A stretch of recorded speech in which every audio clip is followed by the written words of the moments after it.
May the words of my mouth and the meditations of our hearts be always acceptable in thy sight, O Lord, our strength and our Redeemer. Amen.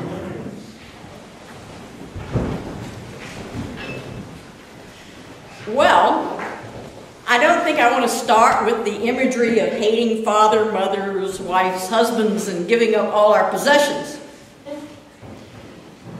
So I think I'll look back first to the passage from Jeremiah, the one we read as part of our Old Testament reading this morning.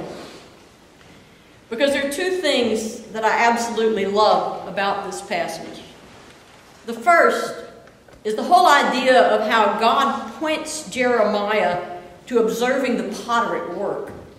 Points him to that as a way of getting his message across to Jeremiah. And that is a wonderful reminder to all of us that that's how God speaks to us as well.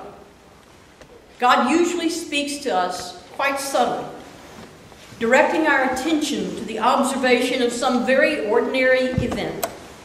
An event because if we are willing to observe it closely, if we're willing to let ourselves see deeply into it, it begins to take on extraordinary meaning. So that's the first thing I love about that imagery of God directing Jeremiah to the potter. But secondly, what I love about this passage is that particular image that Jeremiah's observation evokes. The image of God as potter. Think about it. See it in your minds. A lump of clay. A potter.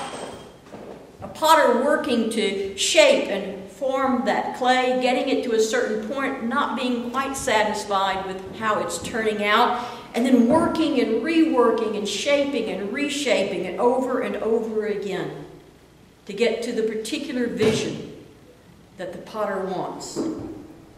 How much of our story and how much of our lives is embedded in that image of God working with us time and time again, shaping and reshaping, trying to get us to the vision that God has created for each one of us. I also love the imagery in the psalm. The image of God and us. Us, me, you, God, all together. So intimately and well known to the one who is being itself. Life itself. Goodness itself.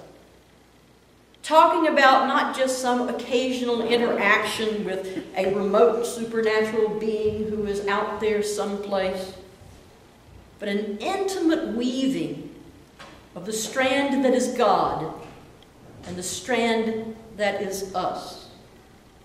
God not only before us, above us, behind us, below us, and to each side of us, not only there, but God within us, breathed into us as the very air we breathe, that close. Think about how close the air you breathe is. And that's what that psalm is saying. That's how close God is. We breathe God in and out as we also live and move and have our being. And so together, these images from Jeremiah and the psalm tell us that it is the very breath of life itself that works with us as a potter works with clay. So we're reminded today that God does shape us, form us, and transform us. And we find a very concrete example of this kind of transformation in the letter that we read this morning, the letter that Paul wrote to Philemon about a slave who had run away from Philemon. The slave's name was Onesimus. And we know that this was some little house church that Paul had probably helped found, and that Philemon was somebody important in that house church. And we know from the letter, which really is the whole book of Philemon, everything we read today, that's it. It's not in chapters, that was the whole thing. We know from that letter that Onesimus had escaped as a slave, had run away, and somehow had ended up where Paul was, and now Paul was in prison. And in that time, Onesimus and Paul had formed a relationship. and Onesimus had become a Christian. And so in this letter, Paul is seeking to send Onesimus home, but not home to be received as a runaway slave, not home to be received even as a forgiven slave, but instead Paul seeks to transform the entire relationship between Philemon and Onesimus when he sends Onesimus home. Paul seeks to have them receive each other not as slave and master, but as brothers. Now think about that. What a transformation that would be for Philemon. In fact, it's something that would turn his entire world upside down. Upside down in terms of the kind of time that he would spend with Philemon. Because the time you spend together as brothers is not the same as the time you spend together as a master and a slave.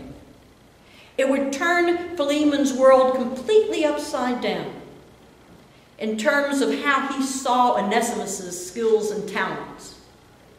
Whereas once he had seen those skills and talents as something to be used in his service, now he would need to see them in a different way. And now he would also have to see how his own skills and talents might meet the needs of his brother Onesimus. And not only would it turn his whole understanding of time and talent upside down, but it would do something to his pocketbook as well, what we call his treasure. Because even though Paul promised to repay Philemon if there was any wrong done or if anything had been stolen from him, he didn't say he would return the investment that Philemon had originally made in buying Onesimus.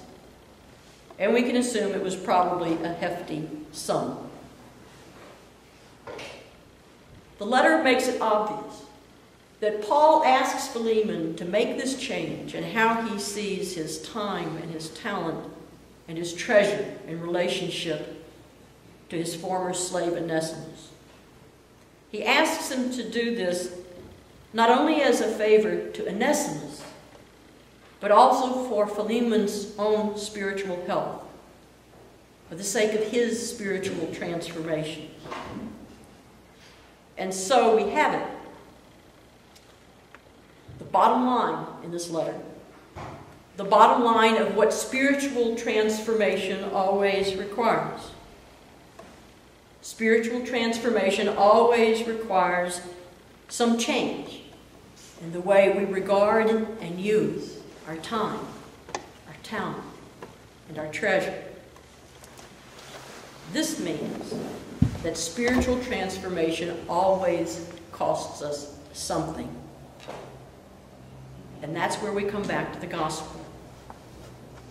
That's where we come back to what is at the heart of the gospel this morning. What Jesus is trying to say. He's saying that spiritual transformation, what he calls following him, always costs something. It may cost the regard of a father or a mother or a sister or a brother or a wife or a husband. But spiritual transformation always costs something.